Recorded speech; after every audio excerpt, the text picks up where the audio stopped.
أجمعين. أما بعد، قال أبو عبد الله عليه السلام والسلام عليك يا أبا عبد الله. صلوات محمد وعلى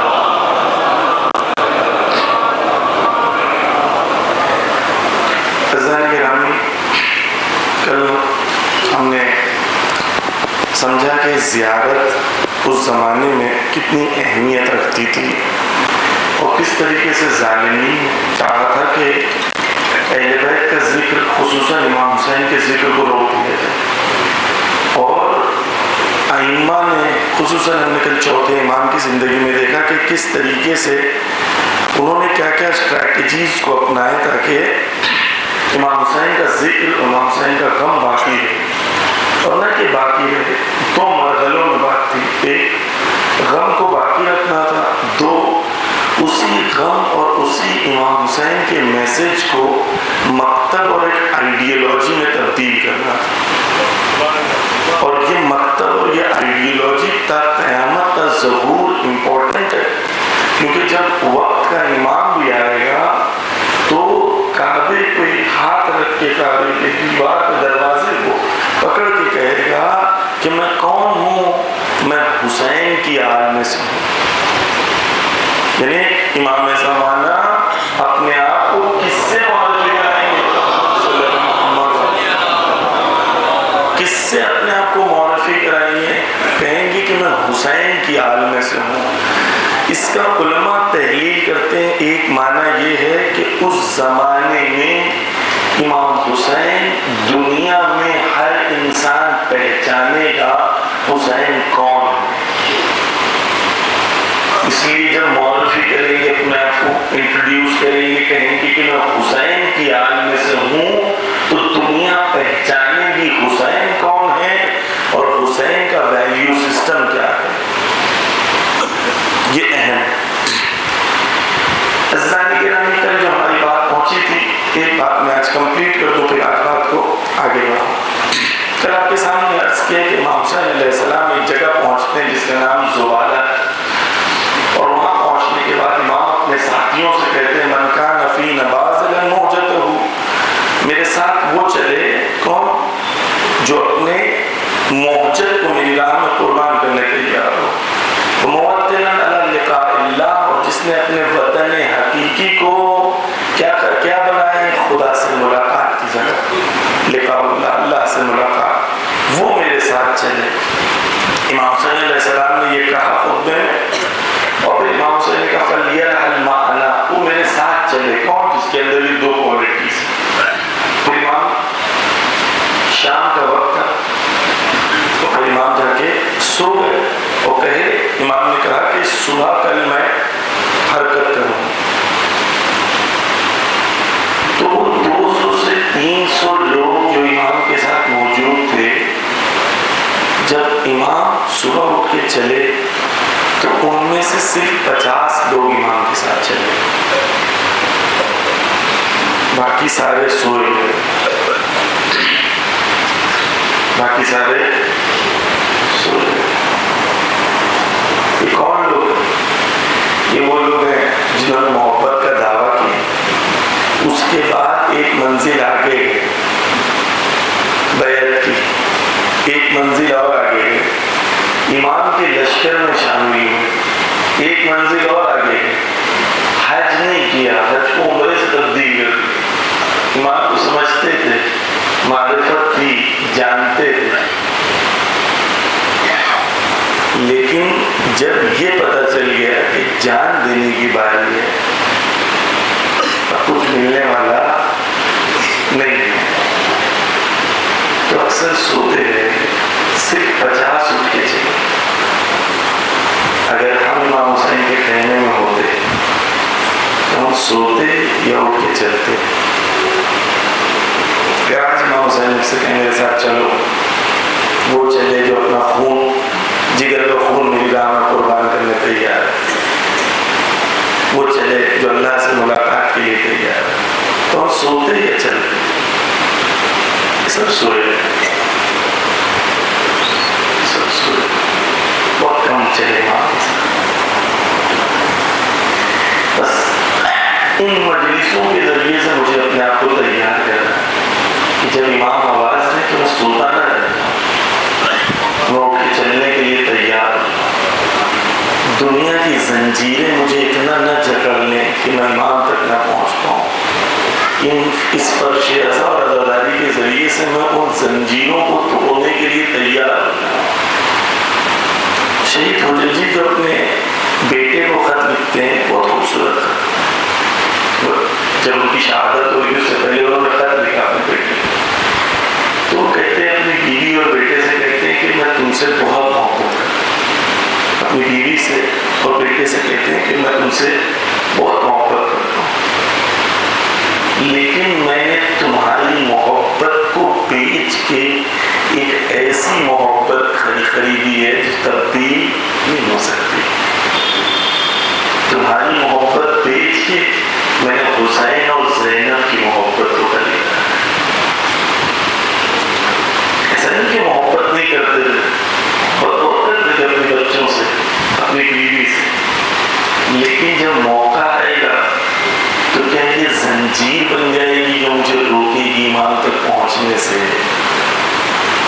یا یہ محبت انرجی بنے گی کہ جا تو امام پر قربان ہوگا؟ کیسے؟ ذرا ہمیں اس فرش عزا پر دو نظریے بیٹھنے، ایک وہ تاریخ ہے، وہ لوگ بہت اچھے تھے، وہ لوگ بہت برے تھے۔ تاریخ میں کچھ اچھے لوگ تھے، کچھ برے لوگ، اور میں کون ہوں؟ میں ایک اسپیکٹیٹر ہوں۔ جو اچھا کیا میں کہوں گا واہ واہ واہ واہ واہ، اور جو برا کرے گا میں کہوں گا لعنت اس پر۔ لیکن میں اپنے آپ سے سوال نہیں کروں گا کہ مجھے کیا کرنا، مجھے آج کی کربلا میں کیا کرنا ہے، یہ سوال نہیں کروں گا، کیونکہ یہ سوال کروں گا تو سختیاں شروع ہو جائیں گی، پرابلمز آ جائیں گی۔ اس لیے ایسی مجلس اچھی ہے جو صرف ہسٹری کی بات کرے، پریزنٹ کی بات ہسٹری میں خالی رکھے، آج کی دنیا میں نہیں لکھے، پرابلم ہے۔ ہمیں آج کی دنیا کو سدھارنا ہے تو ہسٹری کو آج سے تطبیق دینا ہوگا، اس کو ریلیٹ کرنا ہوگا آج کی دنیا سے۔ بس عزیزان گرامی، عشق امام حسین علیہ السلام وجود کو تبدیل کر دیتا، ایک ایسی اٹریکشن ہے کہ خدا نے اس کائنات میں کسی اور میں وہ اٹریکشن نہیں رکھی، کسی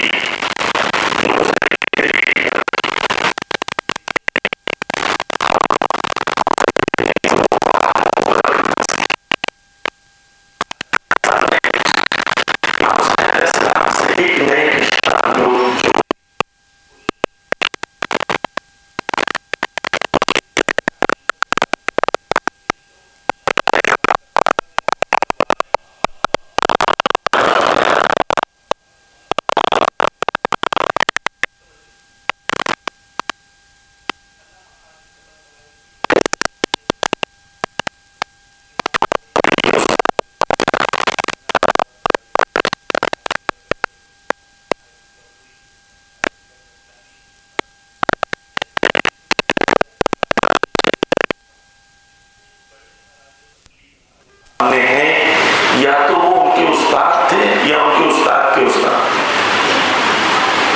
اتنی بڑی شخصیت علامہ قاضی طباطبائی، ان کے شاگرد کہتے ہیں جب وہ نماز پڑھتے تھے اور وہ ان کو اجازت دیتے تھے، اذن دیتے تھے، تو وہ سنتے تھے کہ جب وہ اللہ اکبر کہتے تھے تو در و دیوار ساتھ میں اللہ اکبر کہتے تھے۔ یہ ان کا مرتبہ۔ آیت اللہ خوئی کو ایک بار انہوں نے بلایا، اسٹوڈنٹ تھے آیت اللہ خوئی ان کے، اور بلانے کے بعد آیت اللہ خوئی کو کہا دیکھو ماہ رمضان کا دیکھو یہ سامنے ایک شخص ہے، تو آیت اللہ خوئی نے دیکھا کہ وہ خود کھڑے ہیں، اور پھر دیکھا کہ آہستہ آہستہ ان کی عمر جو ہے وہ بڑھتی جا رہی ہے، پھر وہ دیکھ رہے ہیں کہ جوانی کے عالم میں دیکھ رہے ہیں کہ میں بوڑھا ہو رہا ہوں اور میں در سے خارج دے رہا ہوں، اور ہزاروں کی تعداد میں شاگرد سن رہے ہیں، دیکھ رہے ہیں، پھر میرا رسالہ عملیہ نکلتا ہے، میں فتوے دیتا ہوں، اور پھر میں بزرگ ہوتا جاتا ہوں۔ پھر آیت اللہ علامہ قاضی طباطبائی نے روک دیا، کہا کہ جاؤ یہ تمہاری آخرت اور آخرت بخیر ہے،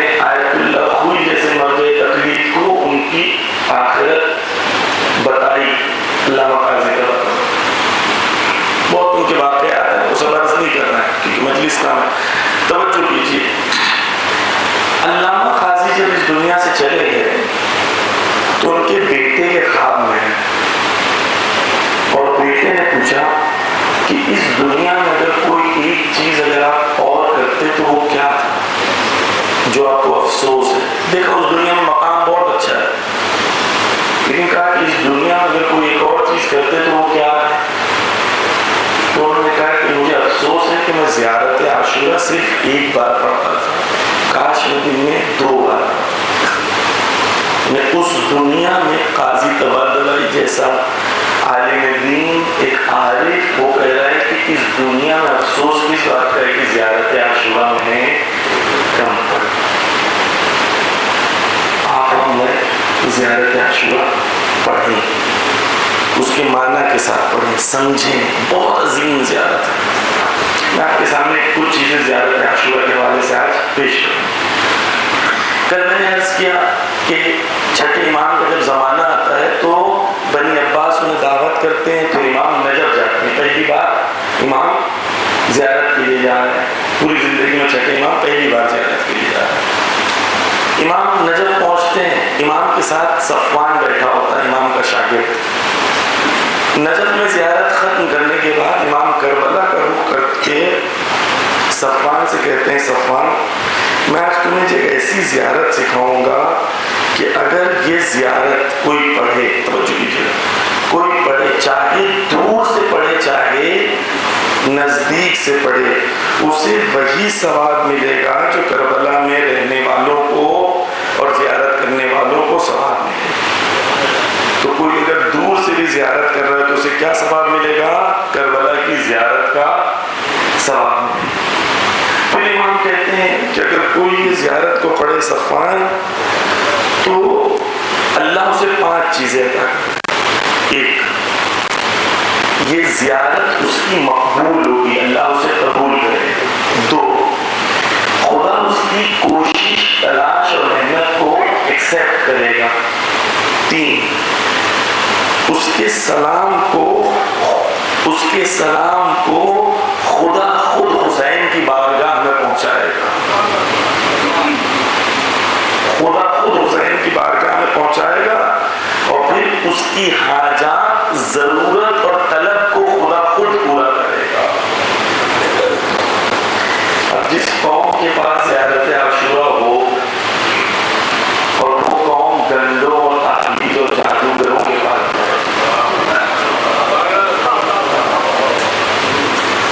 گنڈوں تعویذوں میں وہ رشتہ ہے جس کے پاس حسین نہ ہو.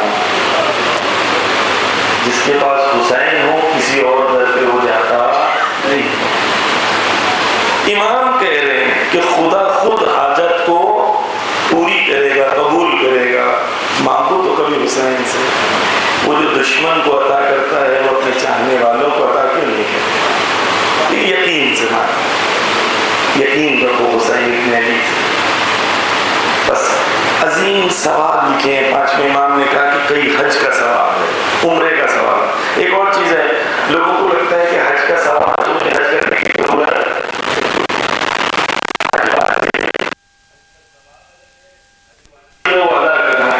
بہت سارے لوگ ہم میں سے حج ان کے اوپر واجب ہے لیکن جاتے نہیں, گناہ کرتے.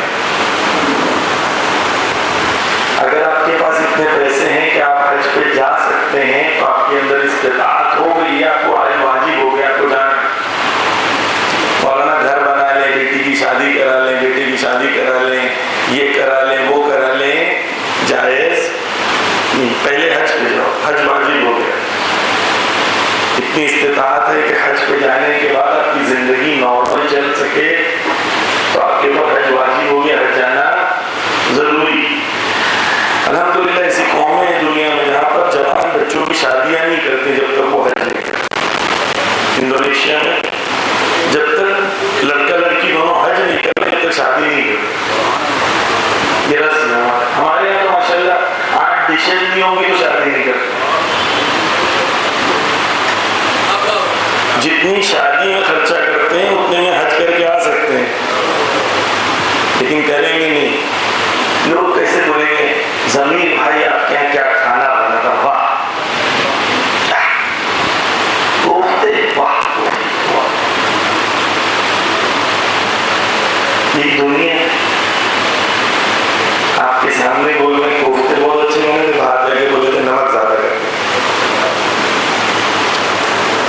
جن کو خوش کرنا چاہ رہے وہ بھی خوش نہیں، خدا بھی خوش نہیں.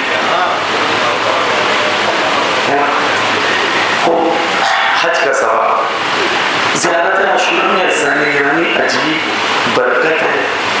بہت واقعات ہیں، بلائیں دور ہوتی ہیں، مشکلیں دور ہوتی ہیں، بیماریاں دور ہوتی ہیں. لوگ جوان ہم سے پوچھتے ہیں کہ مولانا مشکلوں میں کیا کریں؟ سب سے بہترین چیز کیا کریں؟ زیارت عاشورہ پڑھنا چاہیے. ایک اور چیز میں عرض کر دوں، دو چیزیں. ایک، کچھ لوگوں کو لگتا ہے کہ اگر ہم مومن ہو جائیں گے تو ہماری زندگی میں مشکلیں نہیں آنا چاہیے.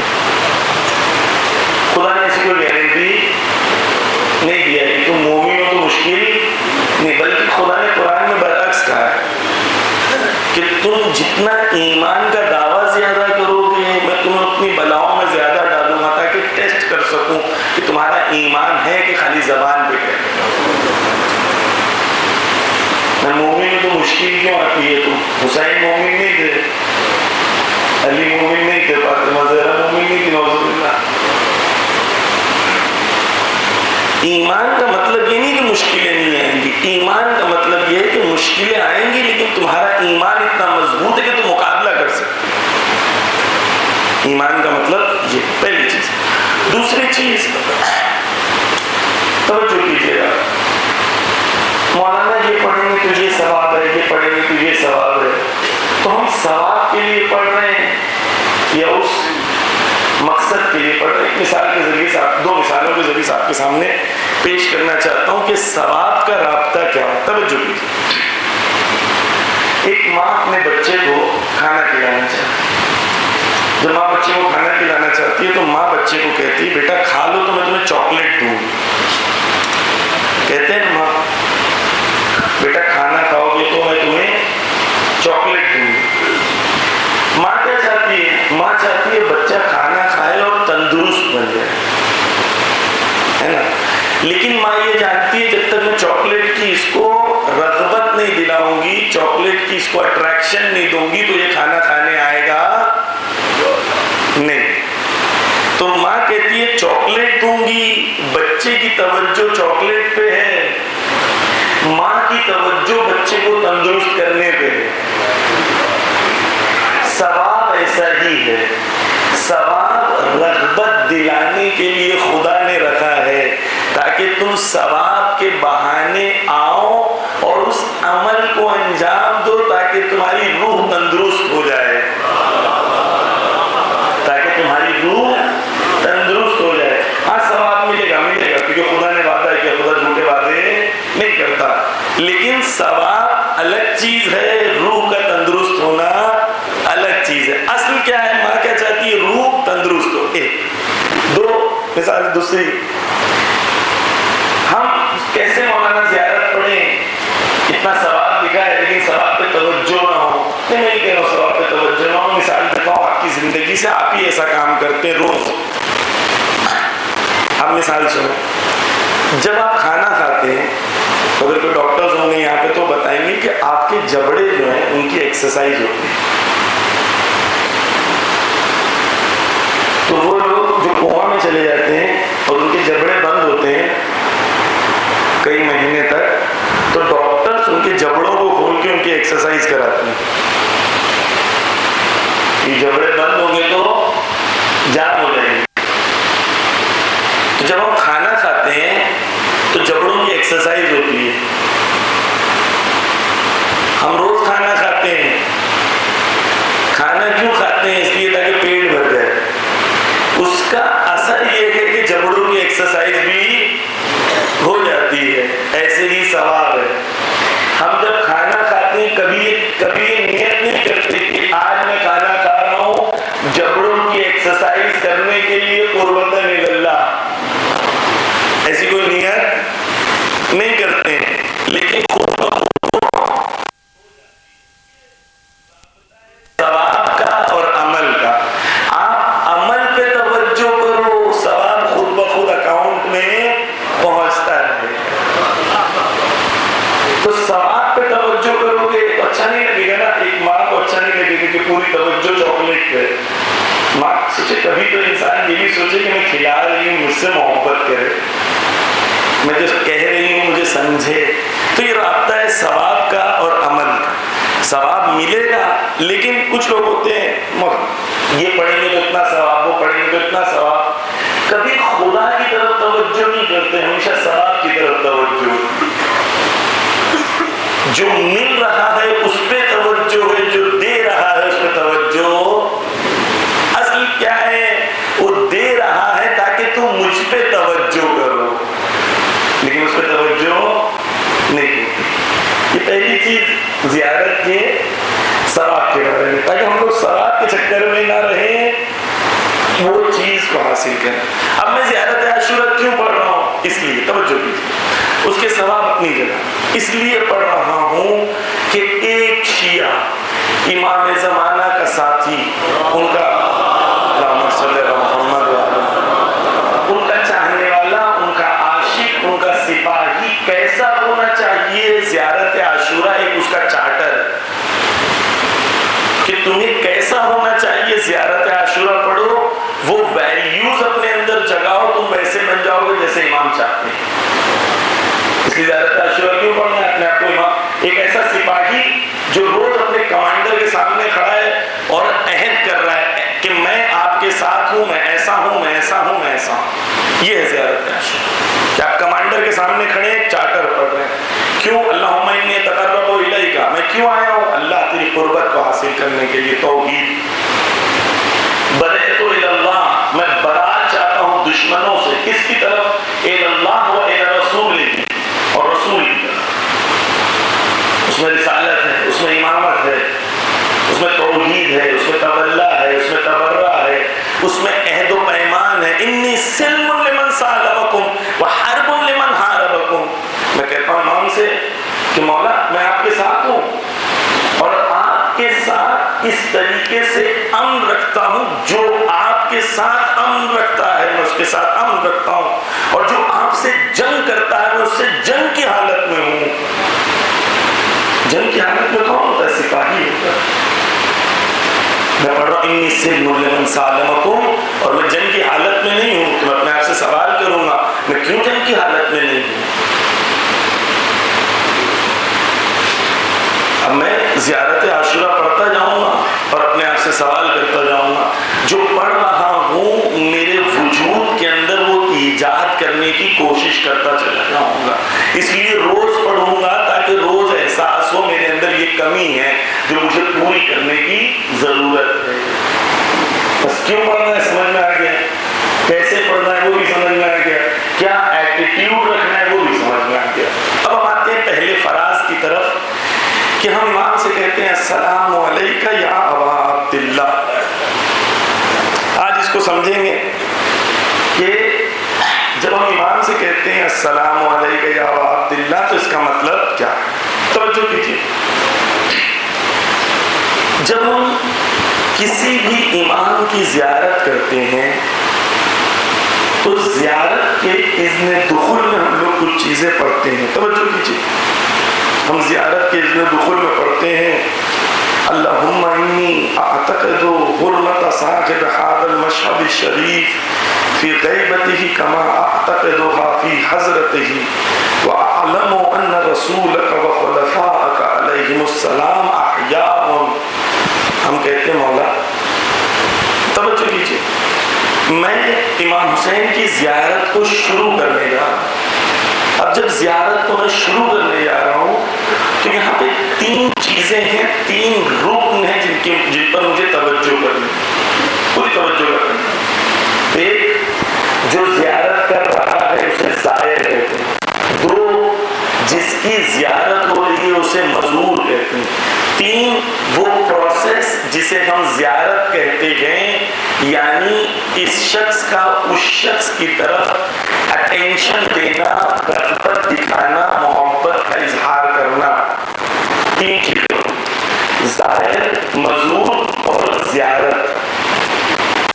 جتنا رشتہ زائر کا مزور سے مضبوط ہوگا اتنی زیارت بہتر ہوگی. جتنا ظاہر اور مظہور کا رشتہ کمزور ہوگا اتنی زیارت کمزور ہوگی. تو میں چاہتا ہوں امام کی زیارت کروں مضبوط، تو مجھے اپنے امام سے رشتے کو بھی مضبوط بنانا ہوگا. جب یہ ٹھیک ہونے لگے گی تو زیارت ٹھیک ہونے لگے گی. توجہ کیجیے، اب میں امام کے پاس کھڑا ہوں اس تصور کے ساتھ، میں کہہ رہا ہوں مولا میں جب دیکھ رہا ہوں کہ آپ ہیں سامنے، تو میں یہ عقیدہ رکھتا ہوں جس طریقے سے لوگوں کو لگتا ہے کہ آپ غائب ہو، مجھے لگتا ہے کہ آپ حاضر ہو. اور مجھے یہ یقین ہے کہ آپ اور رسول اور خلفاء یعنی ائمہ سب زندہ ہیں. ایسی زیارت کریں، یہ احساس کر کے میرا مولا زندہ ہے. میں زری کی زیارت کرنے نہیں جاتا ہوں، امام کی زیارت کرنے، میں امت کی زیارت کرنے نہیں جاتا ہوں.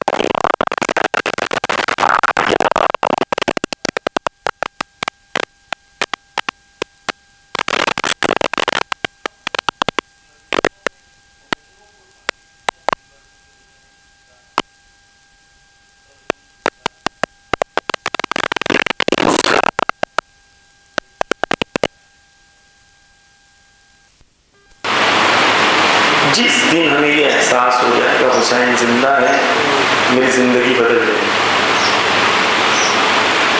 ایک باپ کے سامنے ایک بچہ جب سگریٹ پیتا ہے تو سگریٹ چھپا لیتا ہے. کیوں؟ کیونکہ اپنے باپ کے سامنے وہ سگریٹ نہیں دکھاتا، شرم آتی. تو جب حسین زندہ ہے، حسین کے سامنے گناہ کا تصور کیسے آتا، جبکہ یقین ہو کہ حسین دیکھ رہے ہیں. غیبت کیسے ہوتی ہے؟ چار دوست بیٹھے ہیں، چاروں کے بارے میں کسی کے بارے میں کبھی بات کر رہے ہیں، کسی کے بارے میں کبھی بات کر رہے ہیں. غیبت ایسا ہو جاتا ہے کہ نارملائز کر دیتے ہیں غیبت. نارمل جو شخص ادھر موجود نہیں ہے اس کے بارے میں ایسی بات کرنا جو اس کا عیب ہے، چھپا ہوا ہے، اس کو آشکار کرنا غیبت. بیٹھ کے بیان کر رہے چار لوگ بھی، بولنے والا بھی گنہگار گا، سننے والا بھی گنہگار گا. حسین اتنی بھی زندہ ہے، دیکھ رہے ہیں. جس دن یہ احساس ہو جائے گا انسان کو، میں جوان لڑکا ہوں نامحرم کے ساتھ، مجھے آپشن آتا ہے چیٹ کا، گناہ کا. مجھے احساس ہوتا ہے حسین دیکھ رہے ہیں. میرے موبائل میں اگر ایسا کوئی ویڈیو آ جاتا ہے جو مجھے نہیں دیکھنا چاہیے، مجھے احساس ہوتا ہے حسین زندہ ہے، مجھے دیکھ رہے ہیں. جب بھی گناہ کا تصور ہے انسان کو یاد آ جائے کہ حسین زندہ ہے، اس کی زندگی بدل جائے. ہم نے ثابت کیا، نعرے بھی لگائے، لیکن ہم نے ہماری مجلس کی مشکل ہے کہ ہماری مجلس جو ہوتی ہے، عالم نے ذکر کیا تھا کہ ہماری مجلس ان کے لیے ہوتی ہے جو یہاں بیٹھے نہیں ہوتے. جو یہاں بیٹھے ان کے لیے ہم ثابت کرتے ہیں، اور جو یہاں بیٹھے ہوتے ہیں ان کے لیے ہم لوگ مجلس نہیں ہوتے. جو ادھر ہیں نہیں ان کے بارے میں پوری مجلس ہماری ختم ہو جاتی اسٹارٹ سے لے کے اینڈ تک، اور جو بیٹھے ہیں ان کے لیے کچھ ہوتا ہے. حسین زندہ، بس یہ تصور ہے. مجھے دیکھ رہے ہیں اور حسین سے رشتہ محبت ایجاد کرے. کیسے زندہ ہے؟ جب میں زیارت پڑھ رہا ہوں تو میں کہتا ہوں اندک یرزقون، اللہ کی طرف سے تمہیں رزق آتا ہے. یرون مقامی، مولا کیسے زندہ ہو کہ میری نفس کی کیفیت کو آپ دیکھ رہے ہیں. جسم کی بات نہیں ہو رہی. میں زیارت پڑھنے کھڑا ہوں، ابھی میں کہتا ہوں السلام علیکم یا ابا عبداللہ. میں نے کہا نہیں، میرے دل میں اس وقت کیا ہے، حسین ہے یا دنیا ہے. امام کہہ رہے ہیں میں تمہارے مقام کو دیکھ رہا ہوں، تمہاری نفس کو دیکھ رہا ہوں کہ تمہاری نفس اس وقت کس کیفیت میں. یرون مقامی ویسمعون کلام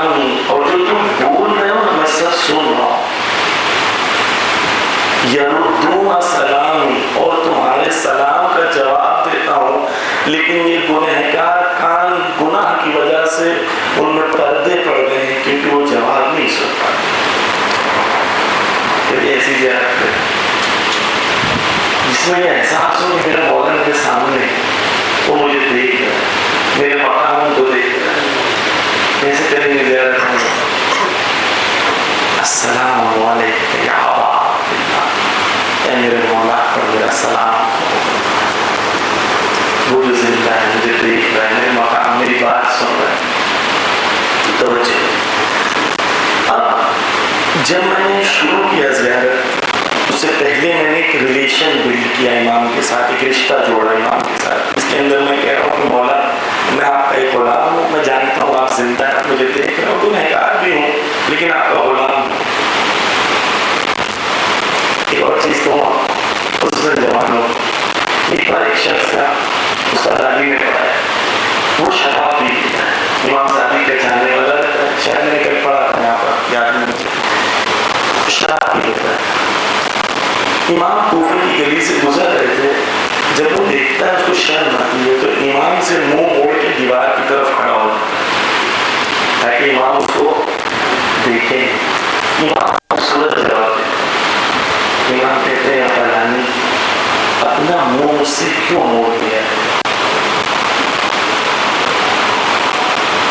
امام کہتے ہیں اس حالت میں بھی میں نے تجھے رد نہیں کیا کیونکہ دل میں توبہ کی کیفیت باقی، گناہ بھی کرو تو اپنا رخ ہم سے نہ موڑو، توبہ کے لیے ہمارے پاس آؤ۔ اتنا امید دلاتا ہے۔ مولانا آج میں نے گناہ کیوں زیارت عاشورہ کیسے پڑھوں؟ ایسے ہی پڑھو کہ احساس ہو، حسین سے کہو مولا غلطی ہو، السلام علیکم یا ابا عبداللہ۔ اب توجہ ہے، ہم سلام جب کرتے ہیں تو سلام کے اندر کئی معنی ہیں۔ آج تھوڑے آپ کے سامنے تھوڑی اس کی وضاحت کروں گا۔ ایک سلوات کا سہارا دیں محمد و آل محمد پر۔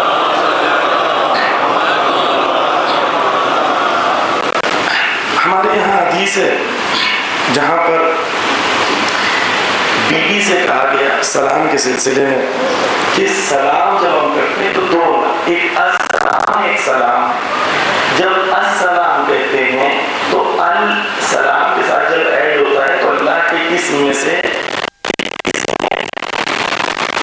السلام، اللہ کے اسم میں سے اور جب السلام کہتے ہیں تو اس کا حقیقی معنی انسان کی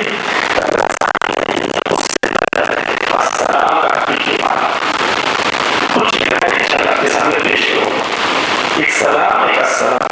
بیوی سے کہا کہ بیوی نے کہا کہ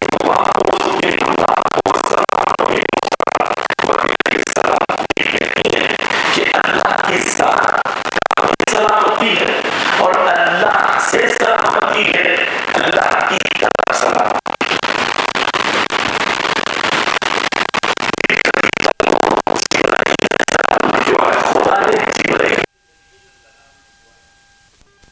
یہ وہ ذات ہے اللہ بھجواتا ہے یہ سلام۔ تو بیوی کہتی ہے اللہ السلام وللہ السلام وعلی جبرائیل علیہ السلام۔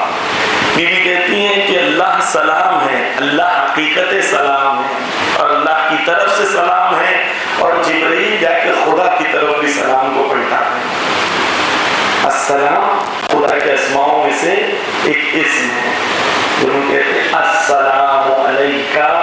اس کا مطلب یہ ہے کہ اے خدا تو سلامتی کامل ہے، تو وہ سلام ہے جو کامل ہے، اور حسین پر وہ سلام بھیج، حسین پر وہ سلام بھیج جو سلام تو بھیجتا ہے، اور حسین جس کا حقدار ہے وہ سلام حسین پر نازل کرنا۔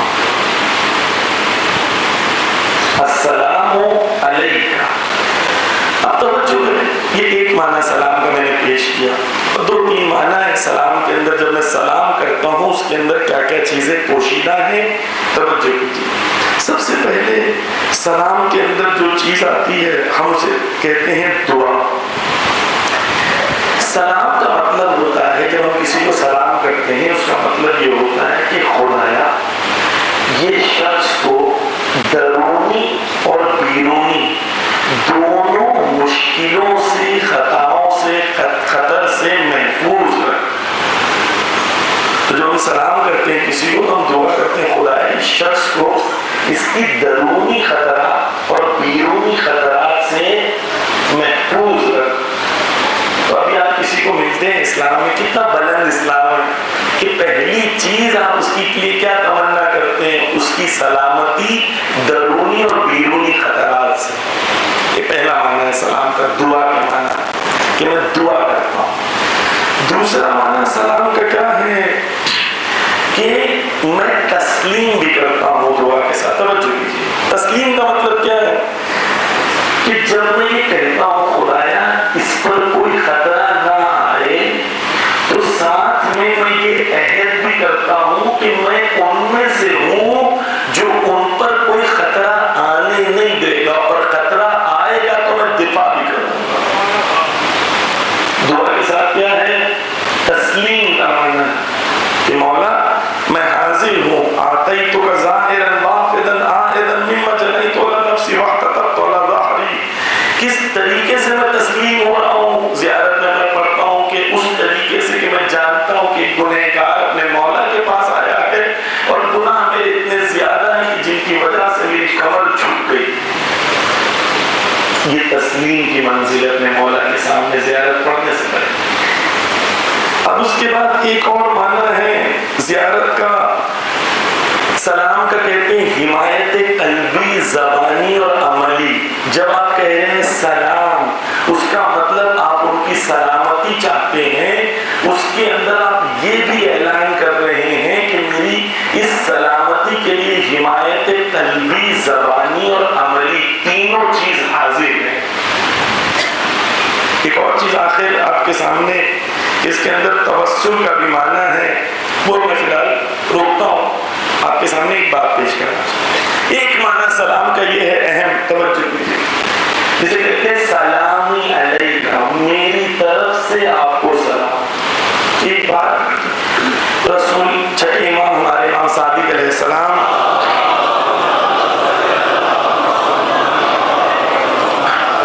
وہ ایک شخص سے کہتے ہیں کہ فلانے تم نے آج رسول اللہ کو ناراض کر دیا۔ تو کہتا ہے مولا میں نے ایسا کوئی کام نہیں کیا کہ رسول اللہ کو کیوں ناراض کر۔ تو امام کہتے ہیں تو نہیں جانتا تو جو اعمال کرتا ہے تیرے اعمال رسول کے پاس پیش ہوتے ہیں، کیونکہ تو نے ایسے اعمال کیا تھا جس سے رسول ناراض ہو گئے، ناراحت ہو گئے، رسول پریشان ہو گئے، تیرے اعمال رسول تک پہنچتے ہیں۔ جب میں سلامی علیکہ کہہ رہا ہوں، مولا کو سلام کر رہا ہوں، اور میں یہ کہہ رہا ہوں مولا میں آپ کی سلامتی چاہتا ہوں، تو اس کے ساتھ میں یہ بھی کہہ رہا ہوں مولا میں کوئی ایسا کام نہیں کروں گا جس سے میرے نام اعمال آپ کے سامنے پہنچے، اور میرے نام اعمال پہنچنے کی وجہ سے آپ پریشان یا ناراض ہوں۔ علماء کہتے ہیں کہ جب امام زمانہ کے سامنے ہمارے نام اعمال پہنچتا ہے تو ہمارا نام اعمال پہنچتا ہے تو وہ دیکھ کے روتے ہیں مومن کے نام اعمال، اور پھر دعا کرتے ہیں ہمارے۔ تو جب میں سلام کر رہا ہوں اور میں یہ عہد کر رہا ہوں مولا میں کوئی ایسا کام نہیں کروں گا جس سے آپ ناراض ہوں، جس سے آپ کی سلامتی پر اثر پڑے، تو میں یہ بھی اعلان کر رہا ہوں کہ میں گناہوں سے دور رہوں گا۔ سلامی علیکم۔ ایک اور چیز عزیزان گرامی، ہم کہتے ہیں عربی میں علیکہ جب کہتے ہیں تو اس کا مطلب ہوتا ہے آپ پر۔ علیکہ اس کو کہتے ہیں جو سامنے موجود ہو۔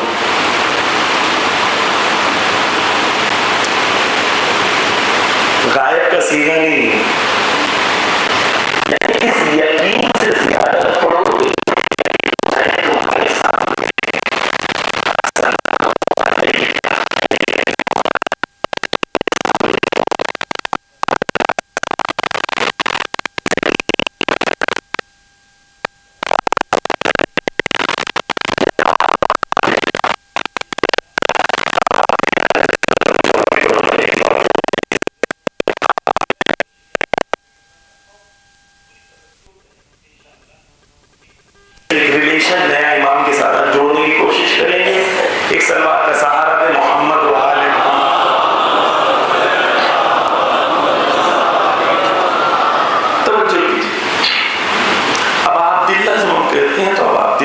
تین چیزیں ہیں، تین لفظ ہیں. اب یعنی فادر یعنی باپ،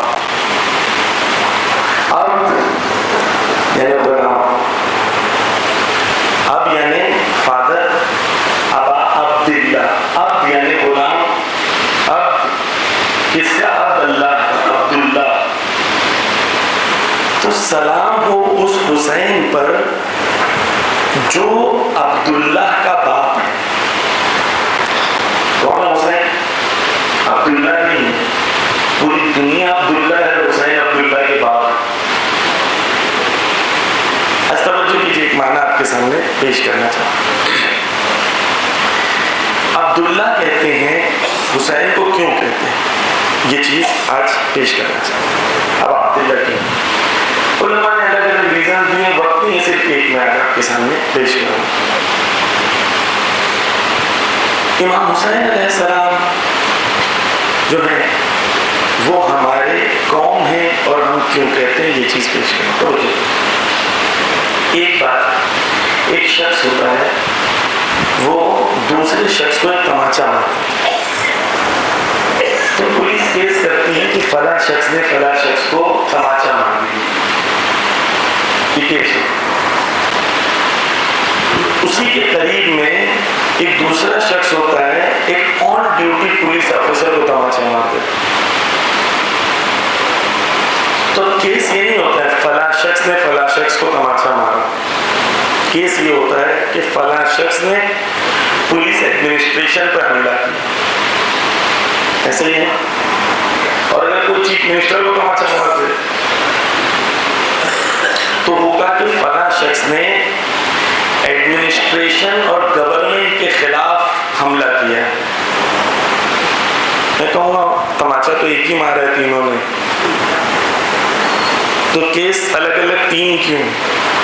توجہ کیجیے، یہاں پر آپ کہیں گے کہ یہ جو شخص ہے، پہلا والا شخص، وہ ایک انسان ہے، اس کی جو جائزہ ہے وہ دو نہیں ہے، ایک ہے. یعنی فلاں شخص فلاں کا بیٹا، اتنا ہی کہیں گے، فلاں شخص فلاں کا بیٹا.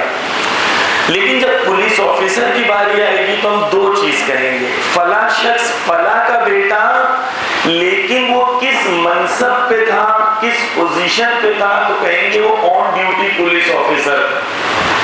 توجہ کیجیے، یہاں پر ہمیں سمجھ میں آتا ہے کہ ہر فرد کی دو شخصیتیں ہوتی ہیں، ایک شخصیت حقیقی، ایک شخصیت حقوقی، ایک ریئل آئیڈینٹی اور ایک لیگل آئیڈینٹی. پولیس آفیسر کسی کا بیٹا ہے تو کہیں گے فلاں کا بیٹا، اس کی شخصیت حقیقی ہوئی، کس کا بیٹا ہے، کون سے خاندان سے ہے. لیکن جب وہ پولیس آفیسر ہے تو آن ڈیوٹی پولیس آفیسر ہونے کی وجہ سے اس کی ایک شخصیت حقوقی ہے، اس کی ایک آئیڈینٹی ہے، کیا؟ منصب کی، پوزیشن کی. اسی طریقے سے گورنمنٹ کا ریپریزنٹیٹیو چیف منسٹر ہے، تو چیف منسٹر کو جو حملہ ہوگا تو کہیں گے گورنمنٹ کا ریپریزنٹیٹیو تھا، اس لیے گورنمنٹ سے جنگ کیا. واضح؟ شخصیت حقیقی اور شخصیت حقوقی. اب حسین ابن علی کی بھی دو شخصیت ہیں، شخصیت حقیقی یعنی علی اور فاطمہ کے لال ہیں، رسول کے نواسے ہیں، خاندان رسالت سے ہیں، وہ بھی پاکیزہ ہے. لیکن حسین کی ایک شخصیت حقوقی ہے. شخصیت حقوقی کیا ہے؟ کہ وہ اللہ کے دین کے نمائندے ہیں، امام ہیں. تو جو حسین سے لڑے گا اس سے پرسنل کیس نہیں بنے گا، اس پر کیس یہ بنے گا کہ اس نے خدا کے دین کے خلاف جنگ کی ہے، کیونکہ خدا کے نمائندے پر حملہ کیا.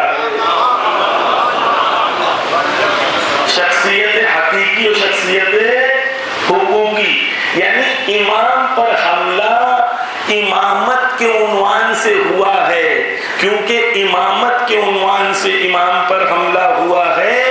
تو یہاں پر امام کی شخصیت حقوقی کیا ہے؟ امامت کی. توجہ کیجیے گا. اب میری کیا ہے؟ میرا امام سے کیا رشتہ ہے؟ امام ہو گئے شخصیت حقوقی منصب امامت پر ہے، میں امام کی امت ہوں، اور رسول نے کہا انا و علی ابواء هذه الامہ، میں اور علی اس امت کے باپ ہیں۔ میں اور علی کون ہے؟ اس امت کے باپ ہیں۔ یہاں باپ کون سے ہو رہا ہے؟ حقیقی نہیں ہے، نسبی ہے، یعنی کس چیز سے باپ؟ کیونکہ نبی کا امت سے رشتہ باپ بیٹے کا ہے، امام کا رشتہ امت سے باپ بیٹے کا ہے۔ اسی طریقے سے حسین ابن علی امام ہیں اور میں حسین کی امت میں سے ہوں، تو حسین میرے روحانی باپ ہیں اور میں حسین کا روحانی بیٹا یا بیٹی ہوں۔ میں حسین کا کون ہوں؟ میرے بابا ہیں۔ کس کو سلام کر رہے ہو؟ اپنے بابا کو سلام کر رہا ہوں۔ کتنا رشتہ جڑ گیا، کتنے نزدیک ہو گئے۔ کس سے سلام کر رہا ہوں؟ اس کو سلام کر رہا ہوں، میرا روحانی بابا ہے۔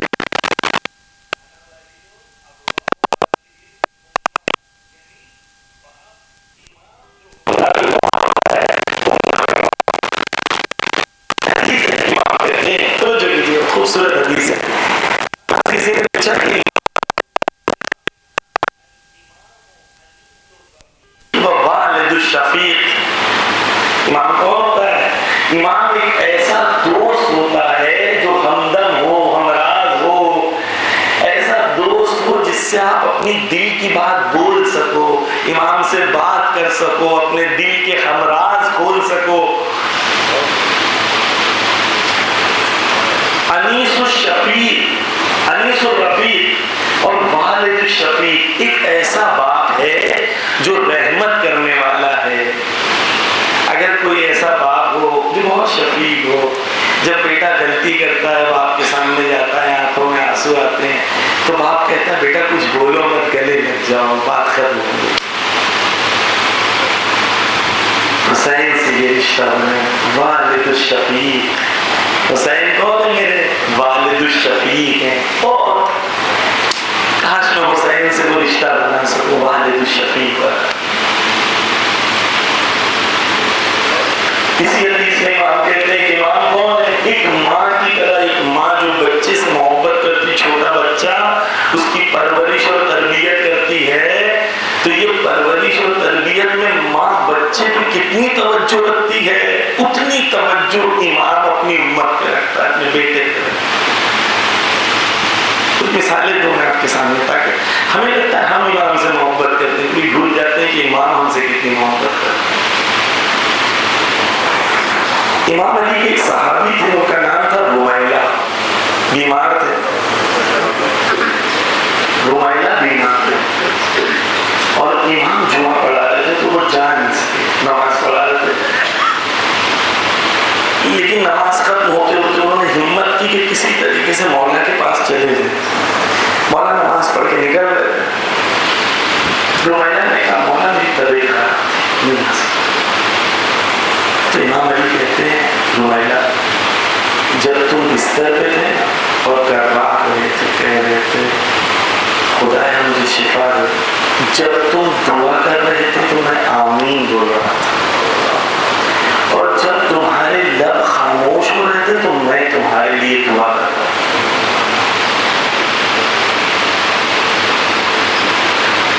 رومیلہ پوچھتا ہے مولا کیا جو آپ کے نزدیک اور جاننے والے ان کے لیے؟ تو مولا کہتے ہیں جو شخص مجھے دل سے پکارے گا میں اس کے لیے دعا کروں۔ محبت کرتے ہیں امام سے، ہمارے گناہ ہیں جس کی وجہ سے وہ درک نہیں کر پاتے، سمجھ نہیں پاتے کہ امام سے کتنی محبت ہے۔ ایک بار ہمارے آخری امام رضا علیہ السلام کا واقعہ ہے،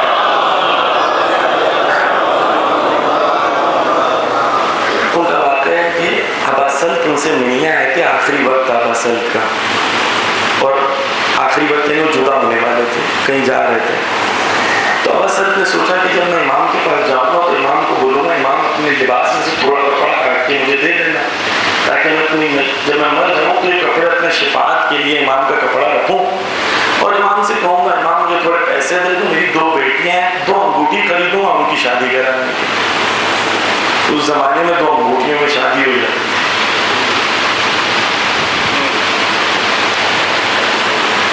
آج تو شادیوں کے لیے جب تک ساری رسمیں پوری نہ ہو، بیچاری لڑکی والی جو ہے وہ تو اس نے بہت بڑا گناہ کر دیا شادی کے لیے۔ عید میں الگ کپڑے چاہیے، تیوہار میں الگ چاہیے، کھانا آنا چاہیے، پھل آنا چاہیے، نہیں آئے تو ہمیں عزت نہیں دی۔ ہماری عزت اتنی ہے، ان چیزوں میں عزت مانگ رہے ہو، اسے عزت نہیں کہتے، اسے فقیر کہتے ہیں، بھیک مانگنا کہتے ہیں۔ لڑکی والوں کے اوپر پریشرائز کرتے رہو اور نہیں ملے تو تمہارے خاندان والے ہمیں عزت نہیں کرتے۔ اسلام میں الرجل ہے، مرد کی ذمہ داری ہے کھلانا پلانا، گھر کا خیال کرنا۔ اگر وہ خیال نہیں کر رہا ہے تو مرد نہیں ہے، رجل نہیں ہے، وہ اس کے مردانگی نہیں ہے اس کے اندر۔ شادی کے بعد پہلا بچہ جو ہے میکے میں ہوگا تو اچھا ہے، ماں باپ زیادہ خیال رکھ سکتے ہیں، یعنی پہلے بچے کا بل وہ دے۔ بے شرم، تمہارا بچہ ہے، اتنی غیرت نہیں ہے تم اپنے بچے کے پیسہ خود دو، کیوں لڑکی والے نہیں رکھو؟ ماں اچھا سے خیال رکھے گی تو رکھو، لیکن پیسہ تم دو۔ جو سسٹم عزیزان گرامی، بہت ہی معذرت کے ساتھ ہم نے شرما جی اور پنڈت جی سے سارے سسٹم لیے، سارے سسٹم ہم نے وہیں سے، اس کے اوپر دین کا ڈیکوریشن کر کے تھوڑا سا بسم اللہ الحمدللہ سائڈ میں کہیں لگا دیتے ہیں بس۔ کہتے ہیں اب اصل کہ مجھے مہمان سے کہوں مجھے 2 انگوٹھی کے لیے پیسے دے دے، میری 2 بیٹیوں کی میں شادی کرنا چاہتا ہوں۔ پھر اس کے بعد کیا ہوتا ہے؟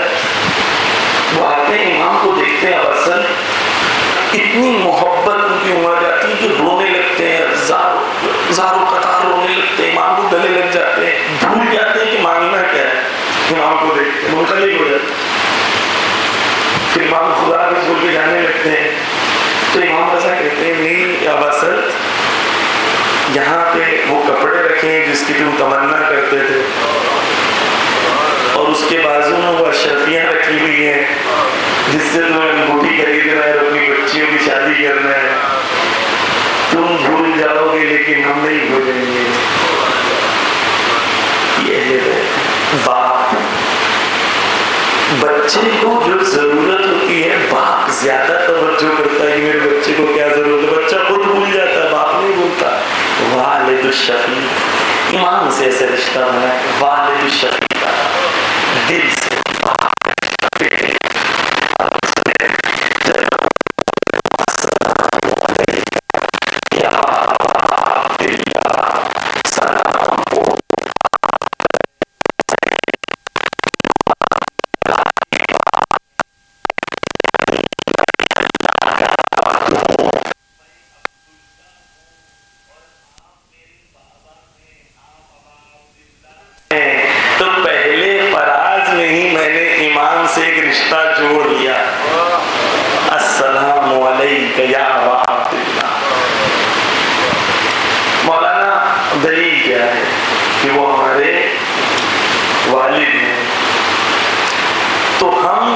جب زیارت عاشورہ پڑھتے ہیں یا روز عاشور کیا کہتے ہیں؟ اللہم اجعلنی من طلبتاری،